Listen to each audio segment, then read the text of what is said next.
विवाह का प्रथम उद्देश्य सृष्टि विस्तार के लिए स्त्रीत्व और पुरुषत्व धारा का सम्मेलन है। इनमें दोनों शक्तियां विद्यमान रहती हैं और सृष्टि अणु विस्तार के लिए इन दोनों का सम्मेलन प्राकृतिक प्रेरणा से होता है। ये सम्मेलन ही सृष्टि कारण है और प्रवाह रूप से संसार को अनंत काल तक जीवित रखता आया है। 84 लाख पशु पक्षी कीट पतंगादि योनि भोग कर ही मानव देह प्राप्त होती है। इस योनि में यद्यपि परमात्मा ने मनुष्य को दया करके सद्विवेकिनी बुद्धि प्रदान की है, किंतु अनेक योनियों में पड़ा हुआ पशु संस्कार उससे छूटता नहीं है, जिससे मनुष्य की प्रवृत्ति स्वच्छंद आहार विहार की ओर स्वभावतः ही झुकी रहती है। प्रत्येक पुरुष के हृदय में संसार भर की स्त्रियों के लिए और स्त्रियों में सभी पुरुषों के लिए भोग भावना प्राकृतिक रूप से विद्यमान रहती है। जब कभी उसे मिलता है, यह अपनी इस पशु प्रवृत्ति को चरितार्थ करने में नहीं चूकता। इतिहास के पाठक जानते हैं कि यवन राजाओं ने अपने समय में सैकड़ों की तादाद में सुंदर स्त्रियों का हरण करके अपने हरम को भर लिया था। भारतीय गृह विप्लव के समय कामांध नर पशु ने स्त्री जाति पर बलात्कार, अपहरण आदि के जो बर्बर अत्याचार किए हैं, वे मानव व्याप्त पशुता के नंगे उदाहरण हैं। नर नारियों की इस पशु स्वच्छंद तथा निर्वाध काम भावना को एक स्त्री व एक पुरुष में ही बांध देना और अनेक प्रकार के शास्त्रीय नियमों द्वारा धीरे धीरे उसे निवृत्ति की ओर ले जाना ही विवाह का दूसरा उद्देश्य है। 3 विवाह का तीसरा उद्देश्य है प्रजोत्पत्ति द्वारा पितृन से मुक्ति तथा वंश रक्षा।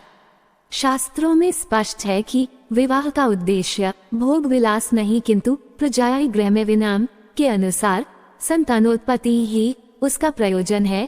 प्रारंभ में दिए गए वैदिक उद्धरण में मया पत्या प्रजावती कहकर वेद ने प्रजोत्पादन ही विवाह का लक्ष्य माना है। शास्त्र की दृष्टि से मनुष्य पर 3 ऋण होते हैं, 1 देवऋण, 2 ऋषिऋण, 3 पितृऋण। इनमें से यज्ञ याग देव पूजनादि द्वारा देवऋण से, शास्त्रों एवं वेदों के स्वाध्याय से, ऋषिऋण से मनुष्य मुक्त हो जाता है। शेष पितृऋण से मुक्ति प्रजोत्पादन द्वारा ही होती है। इसके अतिरिक्त चूंकि आत्मा सच्चिदानंद प्रभु का ही अंश है, इसलिए सच्चिदानंद रूप तीनों गुणों की ओर उसकी प्रवृत्ति स्वभावतः ही होती है।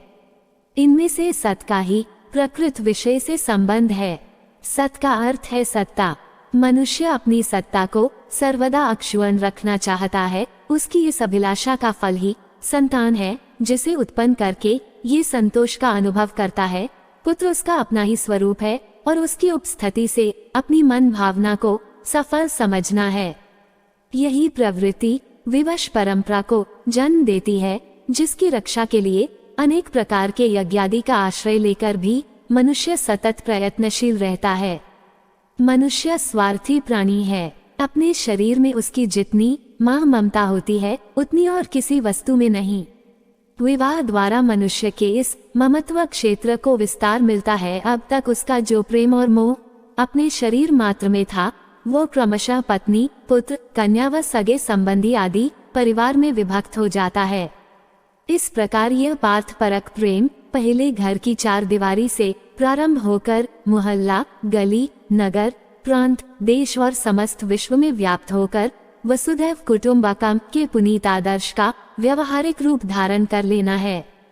विश्व प्रेम ममत्व की अंतिम श्रेणी है और हम पर पहुंचकर मनुष्य स माम पश्यति सर्वत्र सर्वंचमयी पश्यति के उच्च शिखर पर पहुंच जाता है। इसलिए स्वार्थ परक प्रेम को विस्तृत कर उसका मुक्ति में पर्यवसान ही विवाह का चौथा उद्देश्य है।